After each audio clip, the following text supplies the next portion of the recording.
चलो कल सुना दूंगा, आज ही सुना दे, आज ही सुना दे। हाँ, कल का कौन सा भरोसा। एक बार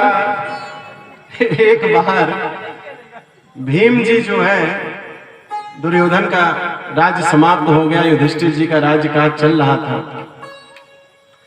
तो युधिष्ठिर जी के राजमहल में एक भिक्षुक अपनी पीड़ा लेकर के दरबार की ओर बढ़ा।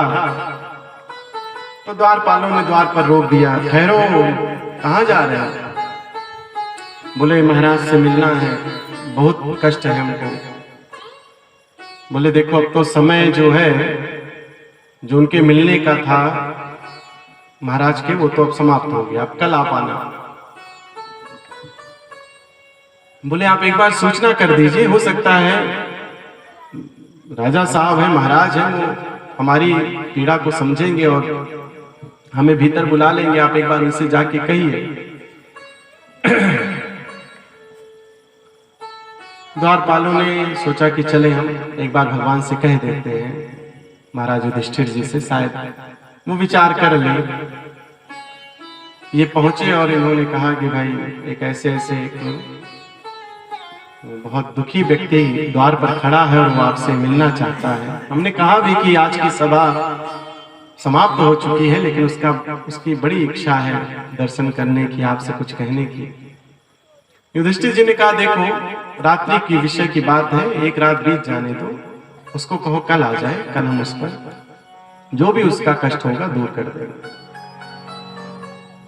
चले गए द्वारपाल। द्वारपालों ने जाकर उस आए हुए शरणार्थी से कहा कि भाई ऐसी ऐसी बात है, महाराज कह रहे कल मिलेंगे।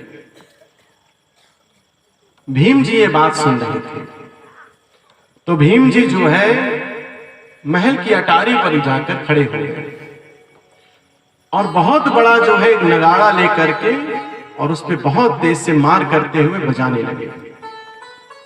चारों तरफ सैनिक खड़े हो गए, सबने सोचा लगता है कि कोई आक्रमण कर दिया। महाराज युधिष्ठिर भी अपने कक्ष से बाहर की ओर भागे। सारे नकुल, सहदेव, अर्जुन आदि धनुष बाण लेकर बाहर निकल आए। बोले क्या हुआ, क्या हुआ?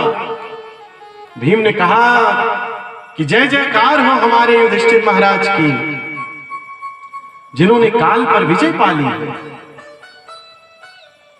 युधिष्ठिर जी ने कहा क्या बकवास करते हो, कैसा परिहास करते हो भीम?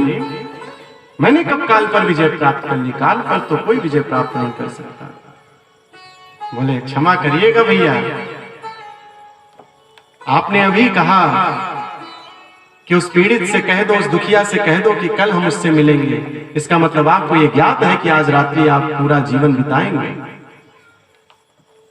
युधिष्ठिर जी को ज्ञात हुआ कि हमसे त्रुटि हुई। उन्होंने उस आए हुए पीड़ित से क्षमा मांगी कि आप हमें, ये राजधर्म में आप महाभारत की ओर जब दृष्टि डालेंगे, पढ़ेंगे तो पता चलेगा राजधर्म का ये नियम है कि राजा चाहे 2 बजे रात को मध्य रात्रि में भी क्यों न शयन कर रहा हो, अगर द्वार पर उसका कोई पीड़ित आ जाए उसकी प्रजा का, तो उसको सुनने के लिए वो बाहर निकलता है। भीम ने जब ये कहा तो युधिष्ठिर ने कहा मुझसे त्रुटि हुई है। तुरंत सभा बुलाई गई, उसकी फरियाद सुनी गई, उसकी पीड़ा सुनी गई। तो सत्य है कि आज का पता नहीं है, चलो फिर आज ही सुना देते हैं कि मन में क्या आया है। मान लो हम ही कल ना रहे, हम कल का कह दे और कल हम ही गायब हो जाए तो। अभी कल ही हम भजन सुना रहे थे ना कि क्षण भंगुर काया तेरी, किसी का कुछ नहीं पता है। आइए, एक बार की बात है, एक राजा